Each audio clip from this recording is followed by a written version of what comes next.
అచ్చి బాబోయ్ ఒప్పేసుకుంది. వచ్చేస్తాను విని.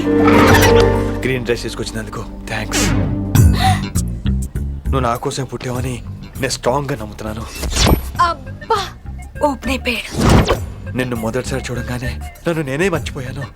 వాట్ ఆ ఫీలింగ్. అబ్బా రొట్టా నాడు మీ మనసులో ఫీలింగ్స్ తొక్కేసి నొక్కేసారా దొంగ. అయ్యి బాబోయ్ ఇది కళ నిజమా? కలే, ఎప్పటికీ నిజం కాని కళ. మీరు మీ ఫీలింగ్స్ వృధా చేసుకోకండి ప్లీజ్. ఏం జరుగుతుంది ఇక్కడ? బాబోయ్ రొట్టగడు వచ్చాడు. ఈ రమ్య మేడం ఫీలింగ్స్ నీకు చెప్పాల్సిన అవసరం నాకు లేదు. పర్లేదు మీ ఫీలింగ్స్ మీ దగ్గరే పెట్టుకోండి. సాయంత్రం క్లబ్కి వెళ్ళినప్పుడు రమ్య మేడం వాళ్ళ ఆయనతో నా ఫీలింగ్స్ పంచుకుంటా. ఏ దూల నాగేశ్వర గారు గారా ఈ మర్యాద నేను నోరు ఇప్పక ముందు ఉండాలా. సెల్లాన్లో పెట్టుకో, మీ ఆయన ఏ టైంకైనా ఫోన్ చేయొచ్చు. అయిందా? బాగైందా? ప్రతిదానికి ఓవర్ ఎక్స్ప్రెషన్. అబ్బా ఇప్పుడు అనండి. అబ్బా ఏ అనరే నోరు పడిపోయిందా? అబ్బా కొలిక్స్ తో సోషల్ గా మూవడం తప్ప అండి. సోషల్ గా మూవ్ అవటం అంటే రాసుకొని పూసుకొని తిరగడం కాదండి. అది కాదండి. వెళ్ళండి, పని చేసుకోండి వెళ్ళి.